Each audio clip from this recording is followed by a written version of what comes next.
kati gwe tugamba congratulations oba madam fembi kuba ye yafunye omwami asalawo n'amutongoza oba n'ayimirira mu maaso g'abantu n'agamba mbadde njagala okole ki nzikirize nze nafunye omukyala yakkiriza okubeera omubeezi wange si bwe kiri ffenna tukeetaaga ka congratulation naddala okuba beri wakyali bange. Congratulations. Thank you. I know, right? Omuntu ayinza okwebuuza guno omulundi gwakumeka nga proposinga? Gwakubiri. Gwakubiri gwe gusembi nzaakunako kakulu nnyo mumaze naye ebbanga ki mukama anaatusonyiwa okukubuuza ennyo atujja 5 watadde ebifaananyi ebyo ne videos comment section yabadde ewandiika bingi nnyo bivalo ne biri byewasooka okutuwa twali tulowooza kigenda kukomaawo naye ate n'omala n'oproposinga comment section yabadde enkambwe nnyo lwaki atutte mukyala amuddugavu biki batwala abazungu ekyo tekiriko nnyo kuteesa mukwano nze essanyu nalisanze mwoyo eddembe eriri mwoyo ne future njira mwani mwoyo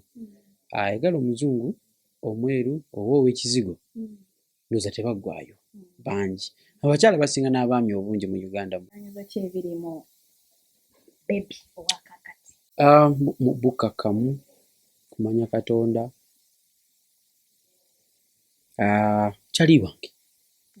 kyali wange nno byaddala oyo boya oba bita bwoya kyali wange nti emboozi zange zonna tuzinyumya naye ate mu nsi muno gy'okoma okkulu ogenda okizula emikwano ina mitono ddala kati bw'oba tokoze mukwano mu muntu gw'osula naye osanga obuzibu bw'amaanyi emikwano minanfuusi gino egy'ebweru gye tuzunga nazo mu nsi muno abantu babi mangi kyekituufu so all those things have helped me okubanga nnonda omukyalo ono okubanga mpa eddembe ni akuinspiringa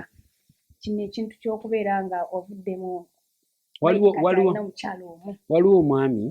tajja nakwagala nti mwogeddeko naye kamubagambe Mr and Mrs Baino Mugisha mubamanyi ku internet okwo oyo muganda wange omukyala omwami sorry oyo y'omu tayagadde mukyala bitooke byebigwa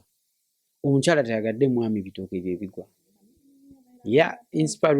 inspiration y'amaanyi nnyo kuba nsiiba naye omwami business tukola ffenna mu mpaka mwali omulala Apostle Grace Lubega mumanyi ne mukyala we so kirungi n'otambula n'abantu abakusinga mu kimu oba ekirala obeeko ne by'oyiga.